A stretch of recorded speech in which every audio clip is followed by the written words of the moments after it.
Paranormal Karen, she's so spooky. Paranormal Karen, funny too.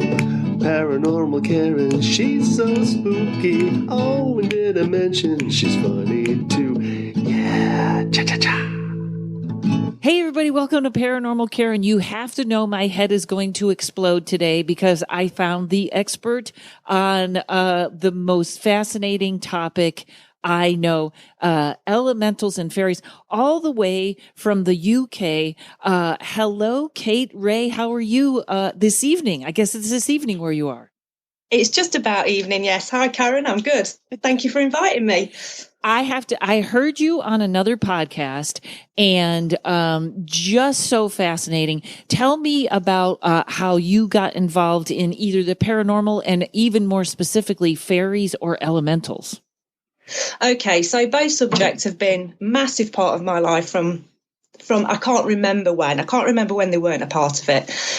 I suppose the paranormal thing was that was born out of fear. I hit a milestone birthday and my brother and I were discussing ways that I could mark it. So most people will go and bungee jump or skydive. So we were talking about things that frightened me. And the biggest thing at that time was poltergeist activity. So I decided to dive in feet first and the universe provided. And I put it out there and said I wanted to get involved in the paranormal community. And here in Britain, I was really privileged to have contact with some incredible people. The David Wells was one of them. He's a big psychic medium over here. I was tutored under Kieran O'Keefe, who's a parapsychology lecturer. And this all happened within about a space of a year. I was meeting lots of people. Wow. I became part of a small local paranormal group, and more recently, I've had the pleasure of becoming one of Ghost Finder Paranormal Society members, which is Barry Guy, who's helped My House is Haunted over here in Britain. You get it out in the States with Chris Fleming. Yes, that I think Chris was the podcast I heard you on that was so great. Yes, fantastic. So it almost was meant to be. You got it from the start. I did. It was one of those. I put it out in the universe and the universe grabbed it with both hands and I didn't have a chance to sort of stop and say, let me off this ride. It just kind of carried on. And the thing with the Fae element was accidental as part of that. I mean, I've always worked within sort of nature spirits. It's always been part of who I am and I've never felt it anything odd. But I was rocking up at these investigations and doing a sort of a pre-walk around, just, tuning into the energy, and out would pop these strange creatures, that I thought, oh, you're not the spirit of the dead. What are you? And the more I kind of interacted with them, the more they wanted to interact with me. So pretty much every haunted location I went to, I'd get 1, 2, maybe 5 pop up and that were part of the haunting. So it was again the universe handing me something of, you've got to go down this line, you've got to find out what this is all about. When you I'm sorry, when you I'm too excited, I jump right in. Me too. When you did you feel in tune to them, like they were a different vibration, or did you visualize them in your head? Did you see them with your eye? How did you identify them? In all those ways. I mean, I don't consider myself, at the time I was really trying to tune in on mediumistic traits, if you like. And I wasn't really trying to tune into anything other than the spirits of the dead that were haunting different locations. And they started popping up in weird ways, like they would show themselves sort of in my mind's eye. And then they would make themselves known in a physical way. So a lot of the time it was noises. I have actually seen physically, not in location so much as just out of the blue. I've seen physical things. So that, yeah, they will kind of interact when they know that you're in tune on a vibrational level. And it wasn't something that I set out to do. It was just something that happened, really. What do they look like? Or I'm sure they're all different, especially because I think elementals and fae are a two giant categories. There seems to be a lot you can pick from there. And somebody that I spoke with once said she didn't like to see elementals because they had yellow eyes, or she described them. I know if it's not part of our consciousness, it scares us like it's something new. But did they look like legend, like trolls or gnomes, or did they look like what they should?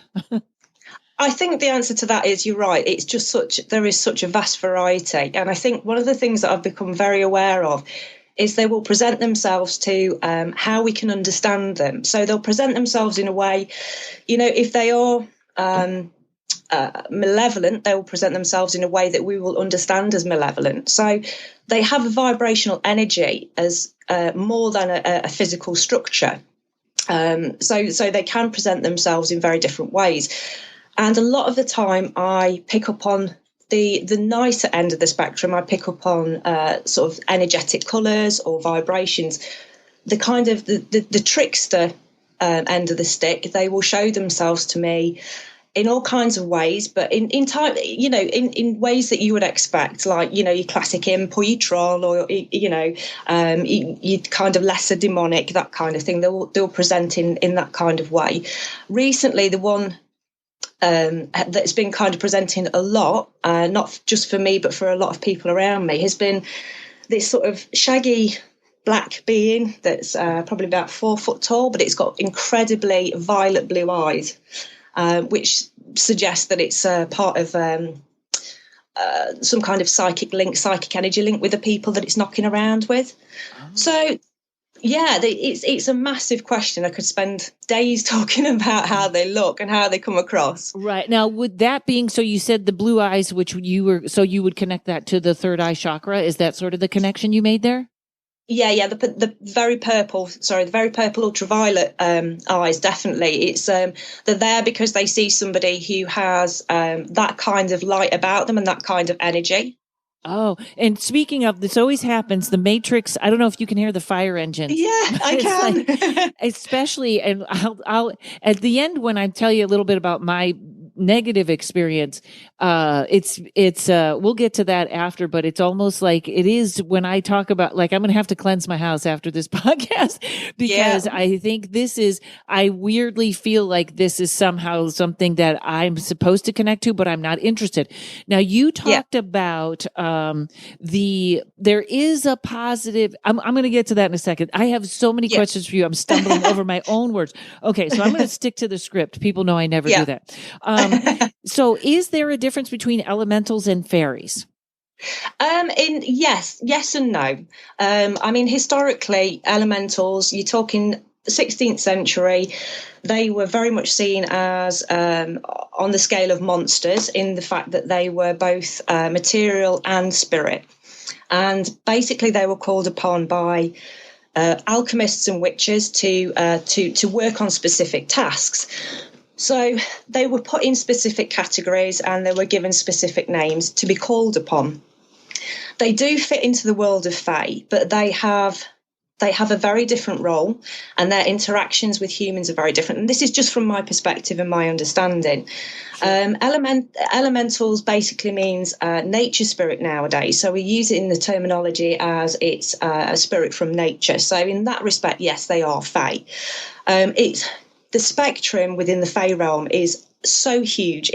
To my mind, it's on par with the amount of animals, different species of animals that we have here on the material realm. So homing it down, it just gives us an umbrella into where fairies may work. So Fae may work specifically with the air element, and under that they may work with flowers, for instance, with pollination, or they may work with the earth. So they're sort of our gnomes, and they look after the earth. So it's kind of a yes and a no answer. Yes, they are the same, and no, they're not the same. Right. It's kind of like the United States. We're a bunch of different things kind of in the same country. Yes. Yeah, definitely. Yeah, it's interesting. Also, like, I always say people always think there's human spirits and demons and there's nothing in between. And I think the majority of stuff is what is in between, which is the Fae and the Elementals. And I think I remember, I can't remember if it was my friend Danielle or Dave telling me about this house had an awful lot of poltergeist activity. And they went in, and what they found was they had paved the backyard, which where there must have been a whole bunch of elementals or something there, and they were furious. Yes. So, yeah, that does happen. Yeah. And at that point, what do you do? Can you make offerings? Can you make tobacco? Because I think she also told me that they call us the blade people because we're always cutting everything down. We're cutting grass. We're cutting trees. If that were to happen, do you have any suggestions of someone that might think this is the trouble in their house? Yeah, I mean, the thing is, I think I've come across three specific reasons why Fae sort of haunt, if you like, or add to a haunting. And one of them is because we have stopped them with their agenda, and their agenda is to look after the planet. They have a symbiotic relationship with things in the planet. And if we stop that from happening, they become really irate about it and really quite nasty.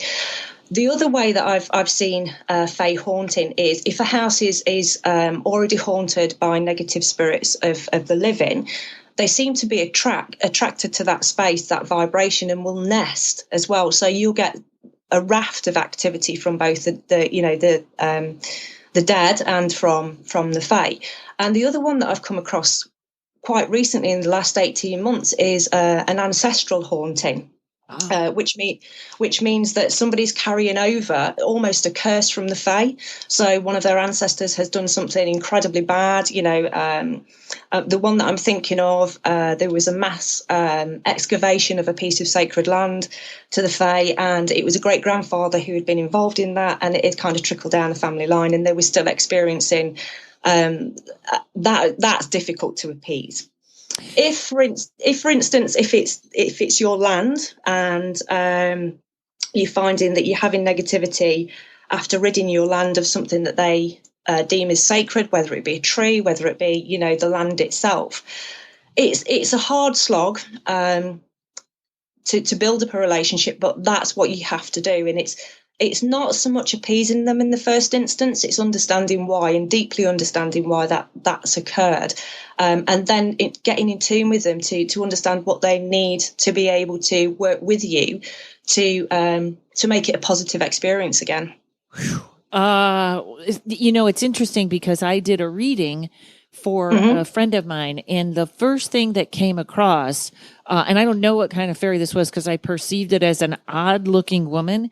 And I said, there is an odd looking woman that loves your garden. She is almost protecting you. And my friend Jen said, oh, that's because every time I go to the garden, I tell all the plants that I love them and I love them. Yeah. And I was like, wow, and I kind of didn't quite put it together at the time, but so if I were to, let's say I buy a plot of land and I'm going to put a trailer on it, I should make an effort to go out and say, I would like to take care of the land with you. Here's an offering. Let's grow some tomatoes, or kind of maybe a little more. Definitely. No, definitely.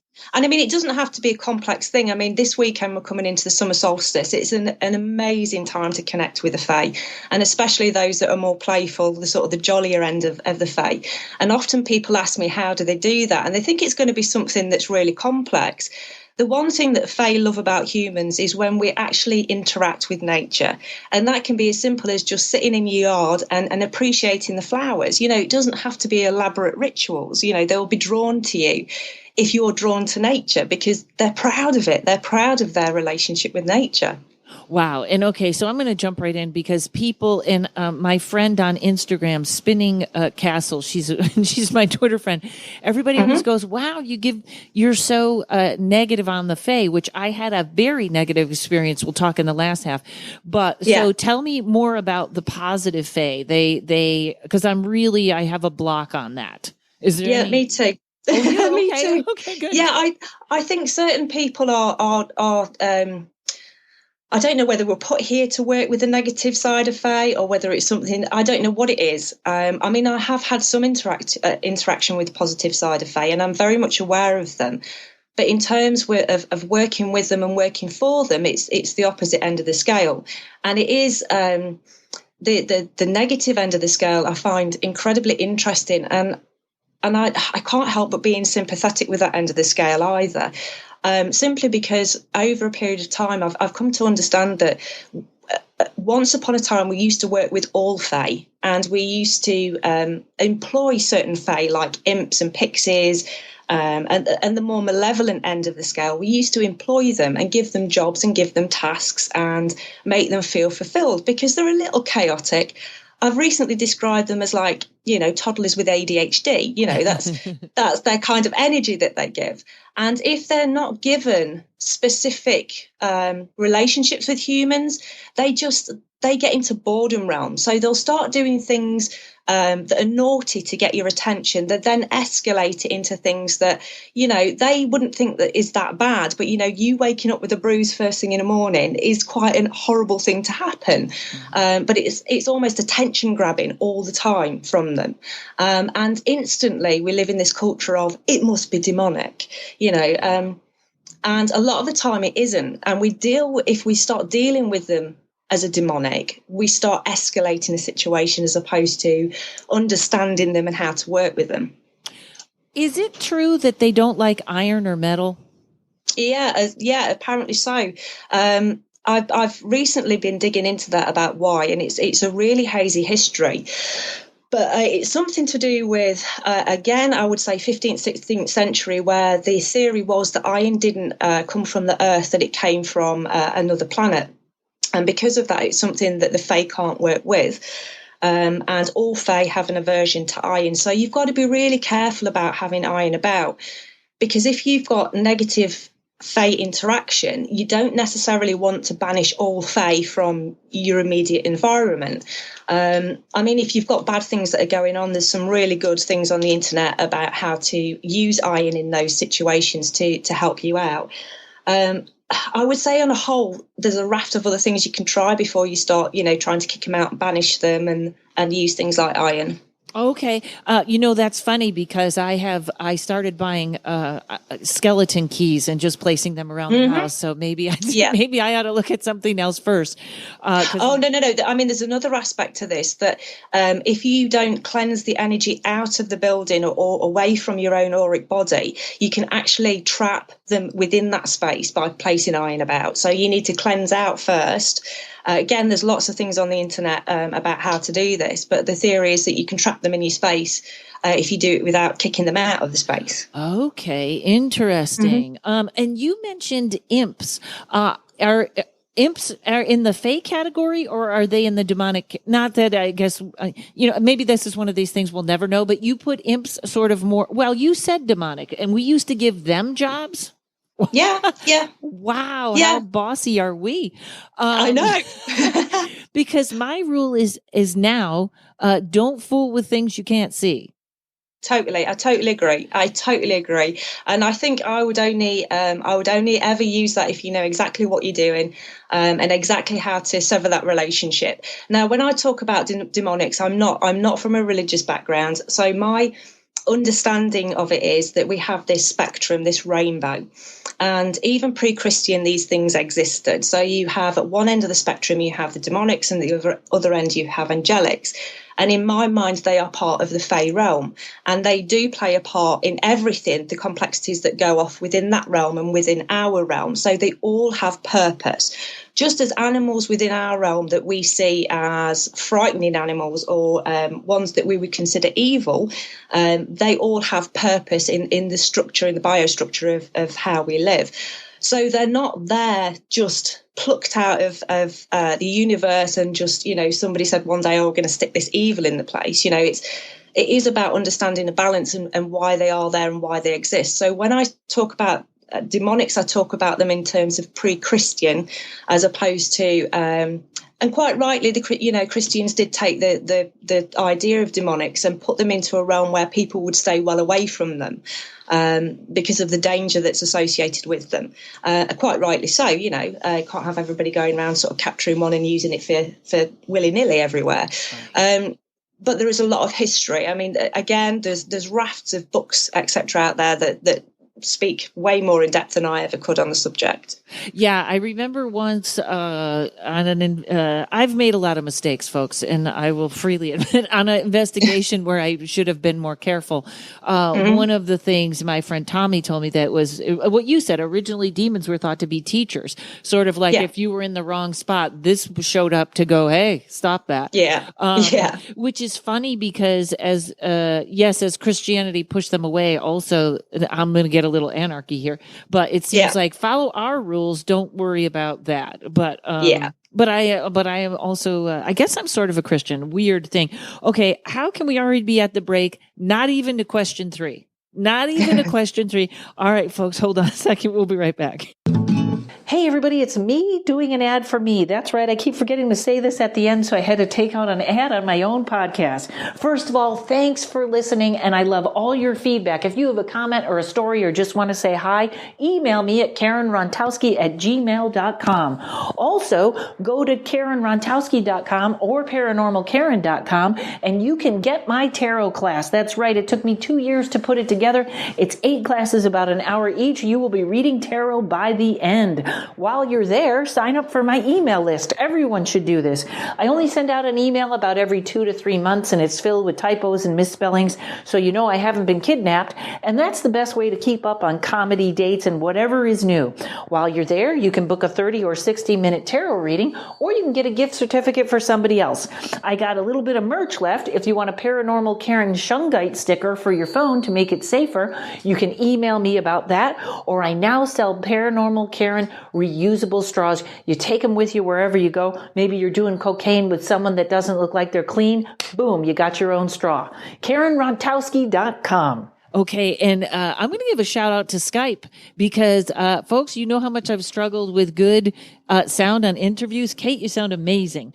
Okay, so you covered a little of this right in the first half, but I was going to say, where do they come from? And so I know they're sort of between, and are they actually any connection to jinn?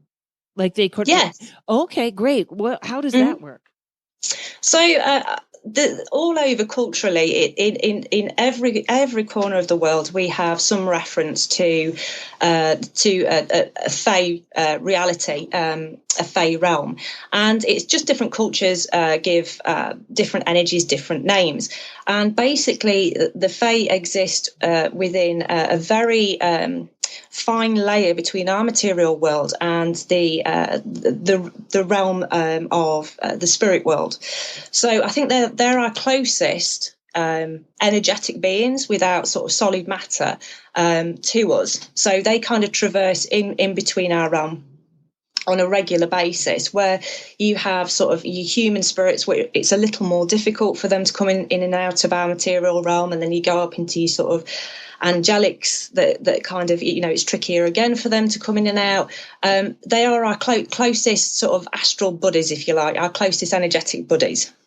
So even now with the veil getting thinner, they might even be more active, or people might be having more. Well, that's, I guess, an opinion thing, but I feel like everything is twisting and turning and the veil is getting thinner now.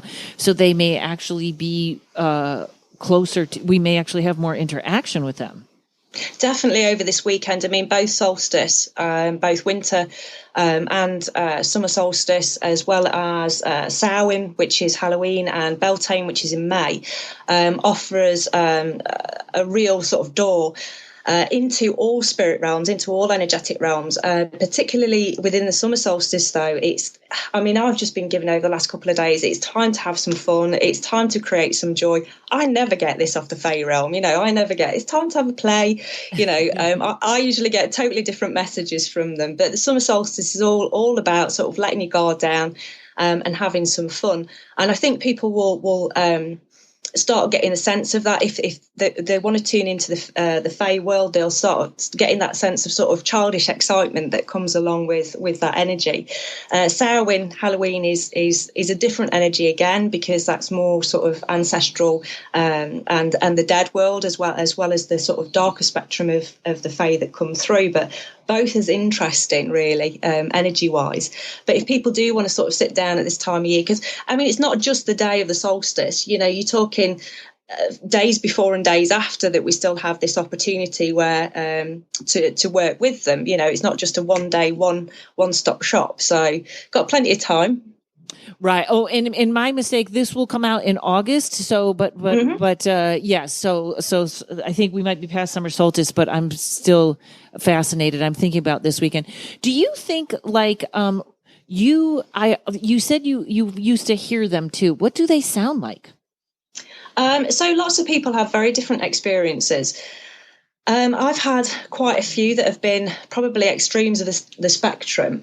One of the things that I was experiencing for quite a while and didn't know was a Fae experience for a long time until I came across it's the Fairy Investigation Society, which here in Britain is the oldest investigation society of the Fae. I think it was 1928 when that society was set up. And they have brought out publications of modern fairy sightings. And just flicking through that book one day, there was multiple accounts of people hearing like swarms of bees or swarms of wasps, but absolutely nothing about. And I'd been experiencing this in woods for quite some years, where I'd go walking in the woods, I'd be with somebody else and say, "Can you hear those bees?" And it would be like a cloud above my head of this noise. And apparently that's woodland spirits that are excited to sort of know that you can interact with them, and they get really excited and start buzzing, and it's like a high frequency buzz that they emit. So that's one way. I mean, other people say that they hear sort of disembodied singing or the chiming of bells. I've not experienced that. The other way is I have heard sort of growls and grunts. When you're on a paranormal investigation, and these don't sound human. They're not of a human sort of vocabulary of noises. And there is a distinct difference between those kind of noises and the noises you get from sort of regular ghost activity. So there is a raft of ways in hearing them that they will come across.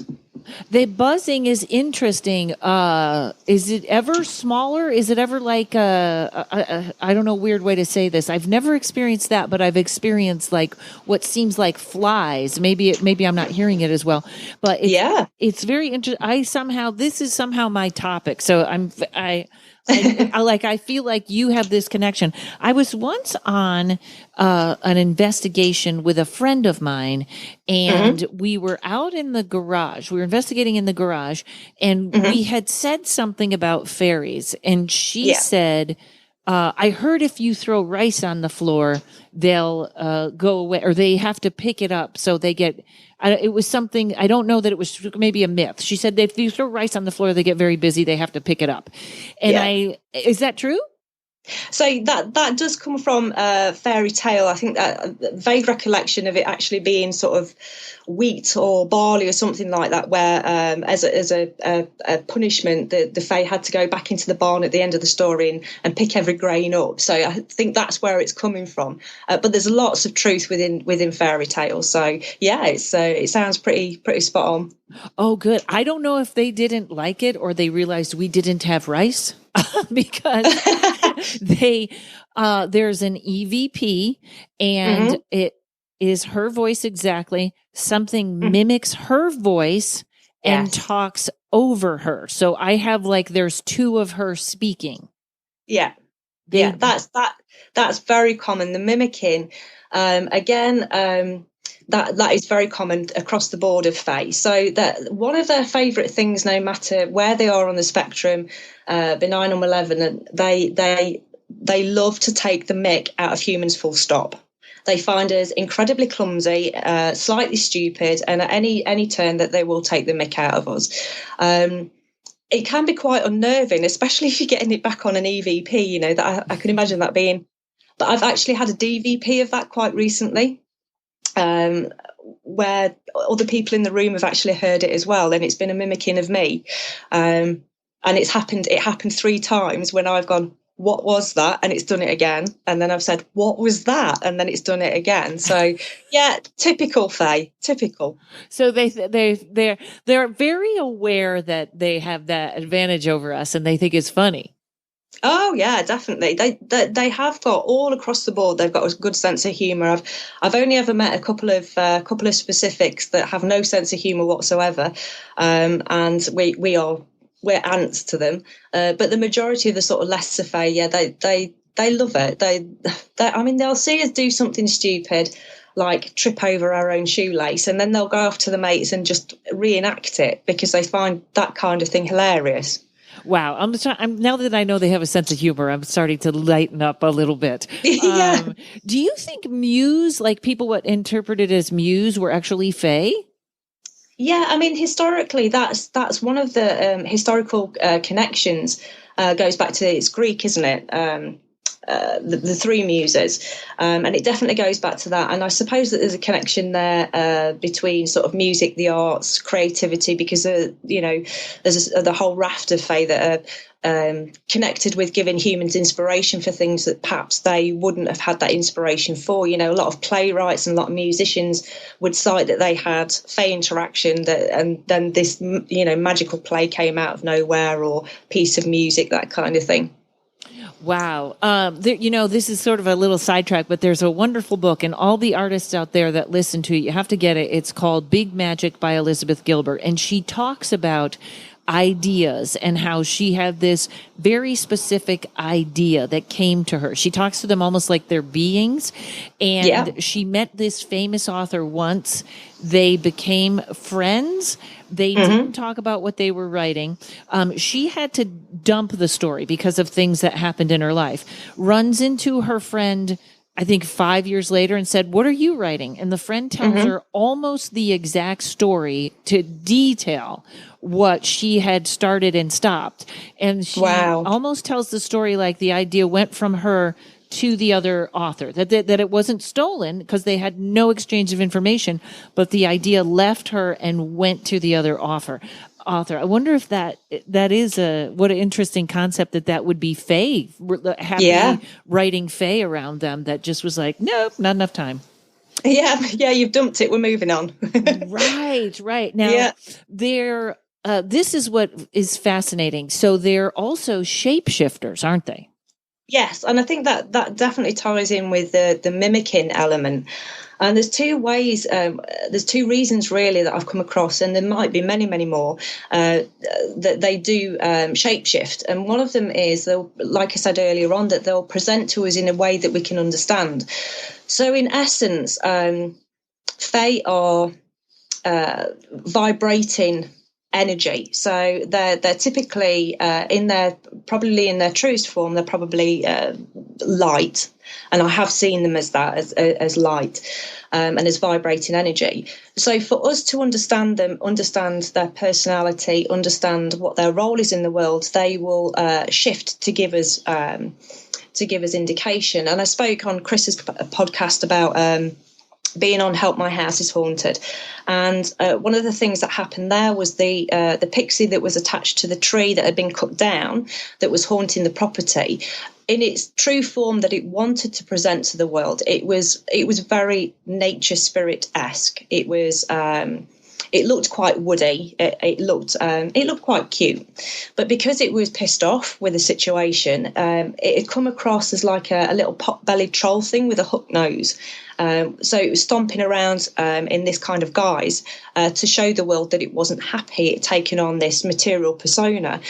So that's one way that they will shapeshift. They'll shapeshift also to I think just because they enjoy doing it. So they will shapeshift into animals historically. Woodland animals, foxes, rabbits, that kind of thing, because they have the ability to do that, because they aren't constrained by a material flesh body. They can do it. I would assume that it's kind of a lot of energy for them to do that, so they would have to do it with purpose. And the other thing, like I mentioned, was that they will shapeshift to mimic. So if you have had that incident where you've tripped over your own shoelace, they will shapeshift into you very briefly, to show the friends, what an idiot has just tripped over the shoelace. So that's kind of, in my experience, the three main reasons why they will shapeshift. I literally have to say you're making me like fairies, so I'm getting very nervous. So the woman that loved my friend in the garden, the one that I saw in the reading, she presented herself as sort of this lovely lady because she was happy. Yes. How much can they shapeshift? You know, whenever there's trouble, I always know a lot of really bad hauntings. They will see the person standing next to them, and yet that's not the other person. Say, I see my sister standing next to me with her back turned. You usually see the back, not the front. And I go, hey, Sue, what are you doing when she's actually in the other room? Are they that powerful to do that that we could see them in the 3D world? I would assume that there are Fae out there that could very much do that, and they very much do that because they feed off fear and negative energy. So to be able to produce that in human beings is a big boost for them. It's a big charge, you know. It's it really feeds into their energetic being. I mean, I think, you know, within the world of paranormal that there are other entities within the paranormal world, including ghosts, that could possibly do that as well. So this is where the lines are really blurred and become really blurred between the two, between, you know, investigating sort of very straightforward ghost hauntings into, you know, the two sort of slopping over into each other. It's very amazing to me how some paranormal investigators will immediately take this topic right off the table. And it's so limiting. And again, they throw it ghost, demon. They put it right there when, and this is such a vast, my friend, Tom, that I talk about all the time, he's a demonologist, and he's always like, Karen, you got to get the whole story because you have to know what you're going into. You know, you don't want to go in blasting like there's a demon when there's a troll or something smaller, where you don't want to start a war either. So, do they also move things around? I know they say a human spirit, it's about 1 pound, 2 pounds. If something's moving that's more weighty than that, it's usually something else. Would that still, again, be a fairy possibly? Yeah, it definitely could be. I mean, I think for me, they're closer to the material realm than the spirits of the dead are. So, and they have, since the dawn of time, they have the ability to be able to absorb knowledge on how to do those things. In terms of, you know, their life is thousands of years old, so they have time to hone those skills down if that's something that they you know, that they feel that they need to do, that they will definitely do it. You know, they will make their presence known in any way that they need to, when they need to. So, and I always sort of use this analogy because this will lead after the break into the story, to my story. And I might need your advice because I'm not, I think, you know, once you connect with something, well, I'm sure you know, for my listeners, once you connect with something, you're sort of a little bit always connected to it. In other words, I know friends that have had terrible experiences as a young person, and they will say, I don't want to think about it. Don't want to give it energy. And they're right. Exactly. You have that. So I sort of still have this connection to this thing that I'm actually writing a comedy special about. Maybe the thing thinks it's fun. I don't know. I'm on new territory here, but it's a great story. It's very funny. Well, when you move out of the danger, it's funny. But when you make a contract with a fae, it's almost like the arrogance of human beings think, well, they're going to understand the give and take on this. They're going to get it. And they have a different set of rules, don't they? Yeah, they do. I mean, they have very specific agendas, and if what we're doing doesn't fit in with their agenda, then it's kind of a no-go, and it can become quite a scary relationship. I think how you move forward in a relationship is something that definitely needs to be studied for a long period of time, but it's not one that you would expect. It's not one where you are on an equal playing field with the Fae. You almost have to raise above it and say, you know, if we're going to have this relationship, I'm in the material realm. If you're going to stay in the material realm, then I'm in charge of this. And you almost have to take that authoritarian sort of view. It's a very, very uncomfortable thing for me to do, and very weird thing for me to do. Again, there's loads and loads of books out there, and I wouldn't suggest anybody start playing around with that without, you know, giving yourself some good background knowledge on it. Yes, and if you are, listen to the next half after the commercial, and you will know why you shouldn't. Yeah, that would make me, I know there's some, I guess it's always a question of faith, because I have faith, but to be the confident one that stood there and goes, "You're not going to scare me," that would be a tough acting job for me. Yeah. I think most of us would agree with that, definitely. Yeah, and I wouldn't want to aggravate, but fascinating. Okay, so all right, Betty, hold on. You've heard me scantily talk about this story, the bare bones of it, for years. When we come back, I'm going to tell my little puka story to my new friend. And hang on, we'll be right back.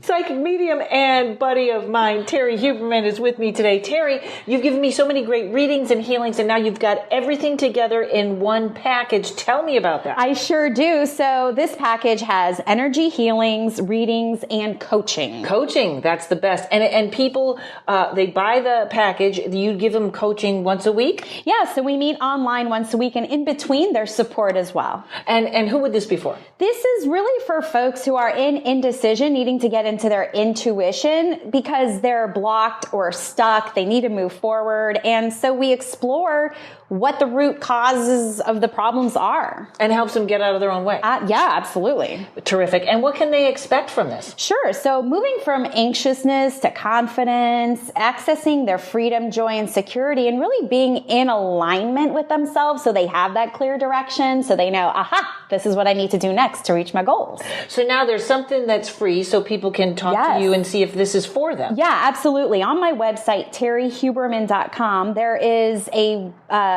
page where you can click, and it's the intuitive coaching package.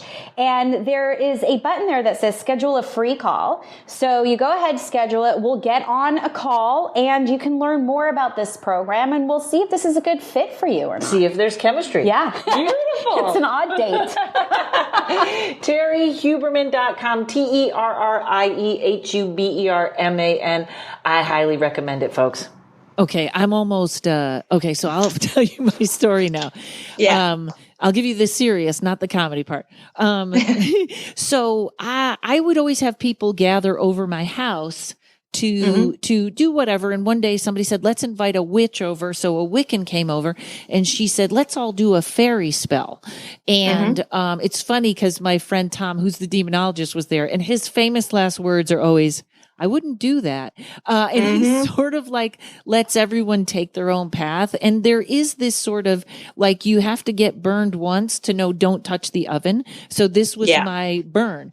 So we did something about and she said, and now we're going to give the fairy chocolates. And she somehow, whenever we were done, we tied a piece of string. I don't even remember the whole thing.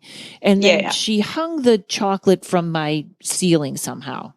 And everybody went home and thought nothing of it. And the next morning, I looked at the chocolate and it was a totally different. I was like, wasn't that dark chocolate? And it was very beige. So something had absolutely happened to whatever offering she had put out there. Yeah. So the Fae came through with the contract. One girl was an actress, got a part days later. Somebody else was like, everybody was calling with this. And I didn't really get anything. And I was like, okay, that's weird, not thinking anything of it. So at this point, two things start happening. I start feeling pinching, like I kept thinking my dog had fleas. I'm getting pinching on my arms. And the second thing, and this sounds so ridiculous, but when I would meditate, there was a man in a bunny suit standing in front of me, and it looked like that show Donnie Darko. He was in a suit. Like I was almost like, oh, take the funny head off and let me see who you are. And I have a friend who wasn't. She said, "Oh, that's a puka. Didn't you see the Jimmy Stewart movie about a puka? You got to talk to it," which was the mistake. Because then I said, okay, well, hello, puka, or whatever. And it seemed to give it permission. And I didn't see it pop up again. I didn't see it in my meditation. I'm getting the chills. But then there was a shift in my personality. And I got very angry and I was very mean to the point where one of my friends was like, there's something wrong with you. So long story short, I end up Tommy had to help me with it. He had to remove it. And I still know this thing is around. I still see it oftentimes. And I believe now I sort of see it in its regular form, which to me looks like a really mean, vicious, bigger than a rabbit. Yeah. And I know it's here. And every once in a while I get the pinching again and I do a cleanse and I do like nothing is to attach to me. And I call Archangel Michael, the whole spiel of what I know, which I probably should find out more. But is this a typical story or does this make sense to you? It makes total sense. I mean, one of the first things that I would say about your story is when you open up and invite in Fae, and you open up that doorway, especially within your physical property, you've no idea. You have no idea what you're inviting in and who you're inviting in. If it's just a general, let's invite the Fae in, it could be anything and all things. I mean, could I ask whether you were doing paranormal investigation at that time? Yes, I had been, but also, it wasn't that point, in the beginning when you're eager and you run in and it wasn't at that point, but I was not familiar with Fae at all. In fact, two of us giggled when we were the person I just made fun of. Two of us giggled when she was like fairy. We were like fairies. What is it? So, and there is sort of this great, like I always give Tommy credit when he goes, I wouldn't do that. And he was the only one that didn't do it. He's the only one that didn't do the spell, but he does have that. You got to learn. Everybody's got to learn. So yeah. I mean, the reason why I asked that about the paranormal investigation thing is, especially if it was in the early days, is if you're opening up that kind of portal and things are coming through, things are attracted to certain kind of energies, and it could have been that you've had some lingering energy from an investigation previously, and because of that, you've attracted something that's slightly more on the mischievous or the darker side of the realm that's kind of seen something about you. It could be that being has seen something in you that says, this person can handle me and can handle the fact that I'm going to need attention, and the fact that I'm going to need, very specialist care, if you like, or very specialist ways forward. In terms of cleansing, it's a difficult one. In terms of cleansing and banishing, it's not quite the same as you would do with the spirit of the dead. It can be a very different thing. Oh, and before you move on, I have to confirm.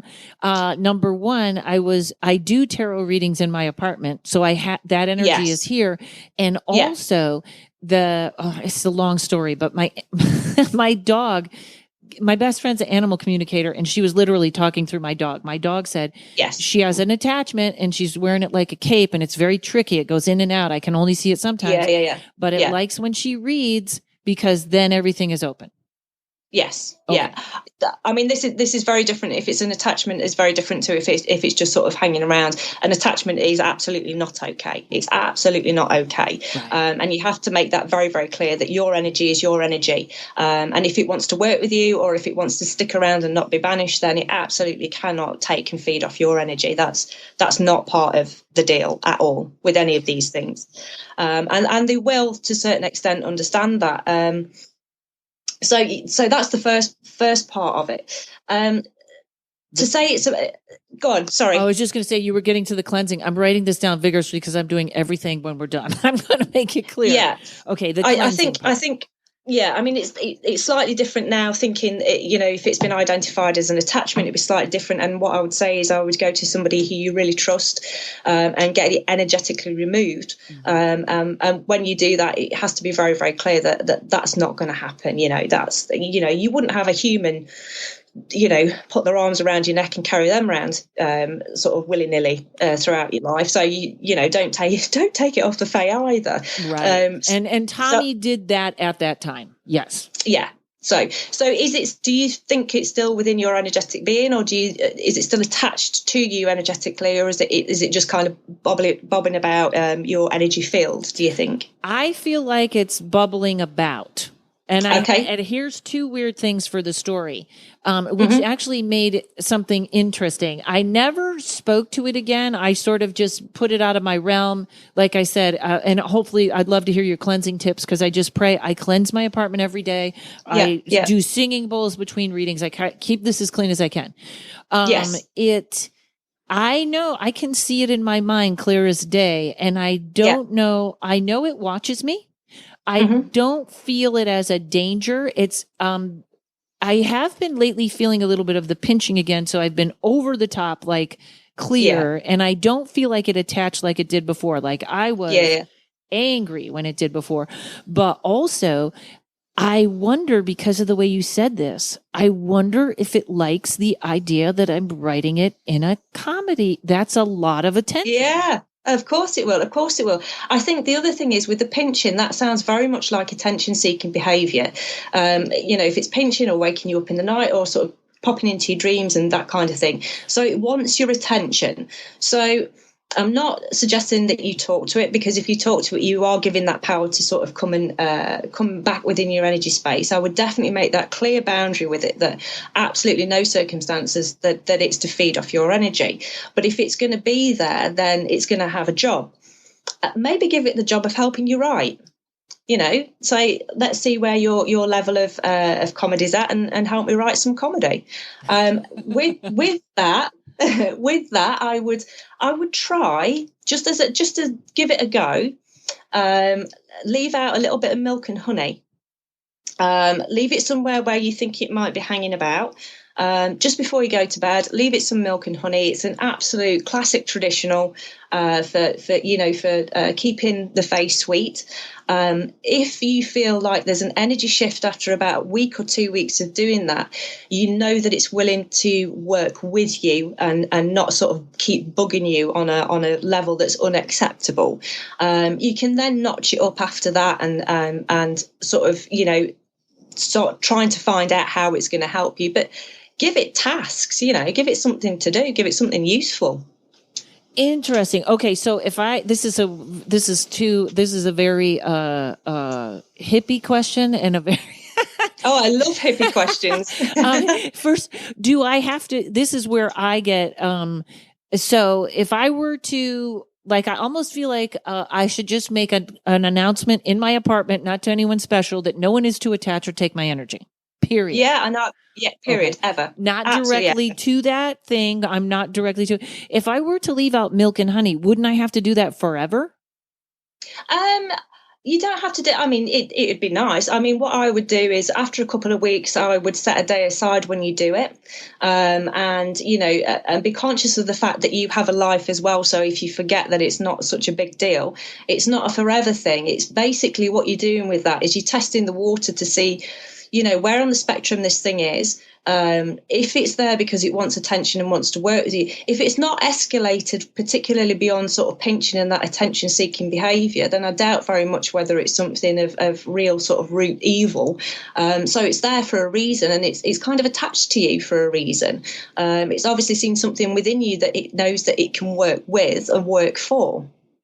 That's interesting because, I've been writing that special for months with no problem, and last week I didn't write it. And this week I worked on something else and the pinching started. Okay. Because I thought what happened, the reason there was the problem is because it was expecting chocolate all the time. I thought when I didn't continue with the chocolate, it was like, hey, remember. Yeah. Okay. I'm going to tread carefully here. I'm vegan. Is soy milk okay? Oh I don't do moo juice either. I don't do milk. So yeah, that's absolutely. In fact, nut milk, they particularly like hazelnut milk. So yeah, I'd go down those lines. Now, literally, this is what I saw in my head. I saw that thing roll its eyes. Like, did you really just ask about soy milk? Did you really not get that it's symbolic? Okay. So, all right. So make that announcement. Nothing is to ever attach to me. I believe that I have I understand now, light and armor of myself to keep everything off, and singing bowls. Yeah. Okay. See, because it's interesting, because I always thought I'm just going to leave. I'm not going to label it good or bad. I'm going to leave that as it is.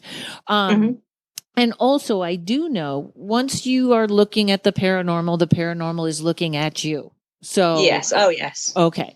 So, also there's a very strange thing. I'm trying to think. My head is exploding because I have my list, which I'll talk to you about that after we hang up, so everybody doesn't have to hear the same thing over and over since I have no memory left.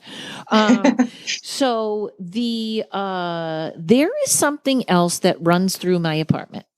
Mm-hmm. And it has happened to me, and it happened to a client that was sitting at the table when I was reading tarot cards. Very few people come in person, but something makes the same dart through the apartment. Every once in a while, the dog will see it. And what I feel like, it's very low to the ground. It's maybe a foot off the ground, and it runs almost like it bumps into somebody's leg. And you see someone look down like, oh, why is your dog rubbing my leg? But it's a little harder. Yeah. And then what I see in my mind is it turns a corner, and then almost like a cartoon where the feet are moving fast, but it can't get any traction. Oh, It kind of goes like, and then it's gone. It just comes through whoosh, and then it's like, and it can't get out. Does that sound Fae-ish? It does. Can I ask, was your building, did it have another purpose before it was apartments? Yes, it did. The most we can guess, I had a medium come in here because the other apartment next to me is constantly having trouble. And it's not, maybe because I keep my place pretty, or I try to keep mine locked down. But it's very funny. The two girls that moved into the apartment next to me, both of them ultra sensitive. Know it's there. I have to give them a lot of incense and dragon blood. And sometimes we do it at the same time so it doesn't bop over here. But that apartment next to me, definitely. And at one point, we both kept hearing a clicking of a pen, and we hear it. She'd be in her bedroom at the other end. and we'd both hear this clicking. And a medium said, one thing was, it's people working on blueprints. It's a residual. They're working on blueprints. Somebody's clicking the pen. And we didn't tell her what the sound was, but she said it's a clicking. And so that was very accurate. But it may have been 2 or 3 things. It also has very funny doors. It almost has like 2 front doors in different rooms, as though this was like a studio that needed a reception over there or something. So there's a lot of different things that went on here. Yeah. I think if you actually did a bit of digging and found out what the first purpose of the building was, this is the first thing that's come to me, is that'll give you a clue to what's whizzing through it, what's running through it, because I get the feeling that has been there since the building was there. Oh, great. Okay. So that might not be attached to me. It might be attached to the building. Yeah, it's definitely attached to the building, and I would definitely do a bit of digging, find out what the first purpose of the building was. And actually, I think once you start digging into that, you'll just go, oh yeah, that makes sense of why it's there. Yeah. Great. Okay. I like that, because then maybe it won't follow me. No. I don't think it's particularly that aware of anybody. It doesn't seem particularly aware of its surroundings. So, the little thing that went through. Yes. I was going to now the puka. That's mine, right? That's yours. He's yours. All right. So, but I mean, as you know, please. I mean, you absolutely know this anyway. But please carry on with your cleansing and your singing bowl work, etc. Because raising your own vibration is, as you know, it's the best way to stop having these negative attacks anyway, and to sort of keep things at bay. So although, you know, Fae don't respond in the same way as ghosts do, they respond to your vibration a hell of a lot more, much more sensitive to our vibrations. Okay. Weird. What I have changed my sort of personal cleansing is that literally from my skin out becomes a layer of light that's like glass, like you can't attach to this. That's perfect. Absolutely perfect. Yeah. All right. And I'll just make that announcement. And that's so funny, because I kept asking, is this special a bad idea? But actually this thing thinks it's a good idea. So all good. Right. Maybe the Fae do. Maybe they'll get the respect they sort of have deserved.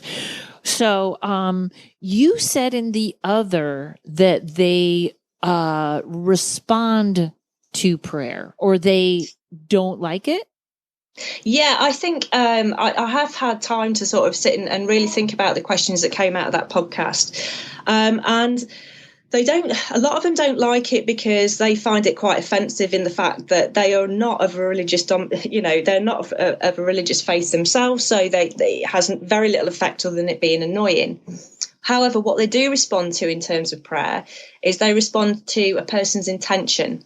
So if a person has ultimate faith, say within Christianity, and they use Christian prayer, then ultimately that's what's going to hit the Fae. It's going to be that kind of faith energy that will hit the Fae, not necessarily the words, and not necessarily the intended target. So if somebody goes in and starts, doing prayers to Saint Michael, then the Fae will respond to it. They will feel that intention, but they won't possibly understand ultimately what that prayer is about. But it can rile some of them. It can really rile some of them, because basically they don't like being misunderstood, and they don't like being mislabeled either. So if you deal with them in a way that you would say a demonic and an ancient demonic, that's going to be, it'd be like somebody stealing a loaf of bread and being tried as a murderer. That's the kind of way that they would view that. They would view it as totally out of proportion to what they were doing within the world. Oh, and hold on one second. I got to close my window. Hang on. I'm going to pause. Okay, great. So all in perspective and all with Respect. Yes, definitely. Okay. I do know someone that told me, he said, and he's a very jittery comic, and there's a lot of issues and there's a lot of alcohol, and he's very, I believe he's Irish. He's from Canada. Yes. But he talked to me. He said, "What was this?" And he was standing in the mall, and he said something with giant teeth that looked like a leprechaun, but a very distorted, kind of like ran up to him and said, "Hey, what's going on, matey?" And then he was gone. And that's Fae, probably. Yeah, it sounds like something that they would do, definitely, and especially if he's got Irish heritage, they would have definitely played on that. I wonder if Fae are bothering more comedians than we know. Well, the thing is, comedians are going to be a really attractive human for Fae to go towards, because, it's about laughter. It's about, bringing this heightened vibrational energy out in human beings. And it is part of their personality. The trickster personality is definitely a Fae thing. Wow. All right. So, quick tip for anyone that wants to mess with Fae or thinks they have them in there. I guess there isn't a quick tip. I shouldn't even say that, because I was going to kind of say, how do we wrap this up with something good for everybody? But you've already made it very clear to me. This is very, has to happen a certain way. I think that the biggest thing that you've got to remember is like with all things, it's respect, but it's also first and foremost respect for yourself. So I often, even on paranormal investigation, say, would I take this kind of behaviour from a human being, a living human being? And if the answer's no, then I'm certainly not going to take it from the dead, and I'm not going to take it from the Fae. So it's about setting your own boundaries, and it's about empowering yourself to be able to set those boundaries and keep to those boundaries. And I think that goes across the board with all things paranormal. It's your very first port of call, and however you get that energy to do that, whether it be through cleansing, meditation, however that is, then do it. If it works for you, it works for you. Literally, I guess it's sort of getting to be instinctual with me too, which is literally last night, I think the pinching was starting, and I just said out loud, "That's enough." Yeah. Okay. Yeah. Oh my God. Oh, Kate, what a fantastic hour. I feel like you just made my life better. Bless you. I've loved it. Thank you. Oh my God. So your, which is interesting, because even your Twitter, isn't it your Twitter handle is Hair Girl Ray? Yes, Kate Hair Girl Ray. Yeah, and you'll find me over all social media under that. And that is one of my fairy names. It is a Fae name that was given to me a long, long time ago, and kind of stuck as a nickname.